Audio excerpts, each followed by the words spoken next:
So today we watched this morning on the morning meeting, Hegseth's mom, Penelope, aka Penny, did a long-ish interview on Fox and Friends. Hegseth himself penned a Wall Street Journal op-ed, making it clear he intends to fight for his nomination. He told reporters on the Hill that President Trump had spoken to President Trump, and the president-elect had encouraged him to continue on. And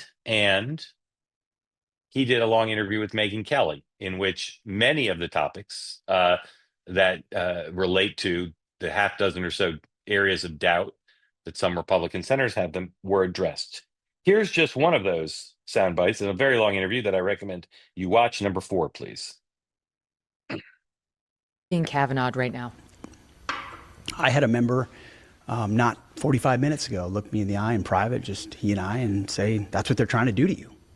That's what they're trying to do to you. That's their playbook. Get ready for more. And they're going to make it up, just like they have so far. All anonymous, all innuendo, all rumor, nothing sourced, no verification, and they're just going to keep doing it because you're a threat to them. You're a threat to their system. You're a threat to all the things in Washington, D.C., the swamp, the things that people have rejected. You're a threat to that. And so they're coming after you. And I know that, he knows that. And when you stand firm on that, it's not difficult to just continue to fight. So yeah, we saw what happened, but guess what happened? Kavanaugh stood up and he fought and he won. And hopefully Republicans have learned that lesson. And Trump stood by him. And Trump stood by him. What you're seeing right now with me is the art of the smear.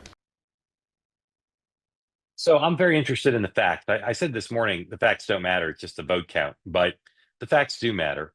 And I don't know what the facts are now. So for instance, in the Megyn Kelly interview, Pete Hegseth said the story in the New Yorker piece alleging an incident with his colleagues and team at a Louisiana strip club. He said he was never at that Louisiana strip club. Now, I'm not sure exactly he knew which Louisiana strip club was under consideration, but he said the story that was there was not true. He also said he's never been drunk on the air, and if people think he's been drunk on the air, produce a video of him drunk on the air. I'm not sure the NBC story said he was drunk on the air, but certainly we're getting to some of the facts. And there have been letters released and testimonials from people who have been in his life who are supportive of his nomination, challenging some of the accusations. Again, there's the alleged sexual assault.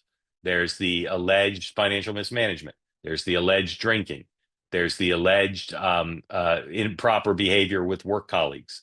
There's questions about whether he is up for managing the Pentagon. And there are questions about some aspects of his other aspects of his background. I won't bother to discuss those now. So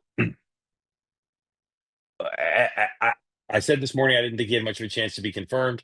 I think the base case remains he goes to Mar-A-Lago and his nomination is withdrawn. But he clearly wants to fight for it. Now, one of the things, as Sean Spicer correctly pointed out this morning, that is going for him is as long as Ron DeSantis is being discussed as a potential replacement for a Pentagon secretary, that'll energize a lot of MAGA, and loyalists to Susie Wiles, not the exact same groups. And we'll have to see. Now, Joni Ernst, senator from Iowa.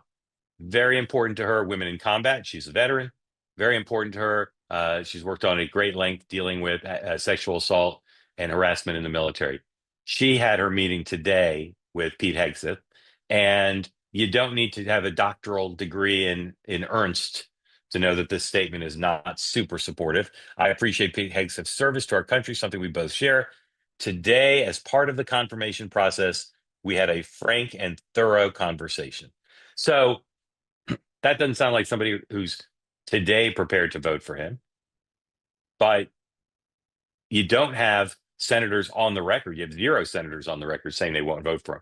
So I suspect what's going to happen is in the next day, the team supporting the nominee is going to continue to flood the airwaves. He might be doing another interview tonight on Fox and flood social media. And they're going to wait to see if the reports can come back, you can make it to a hearing. You're not going to have 4 Republican senators come out against you before you get a hearing. And if he does that, I think he thinks he can have his Kavanaugh moment and be confirmed. We shall see.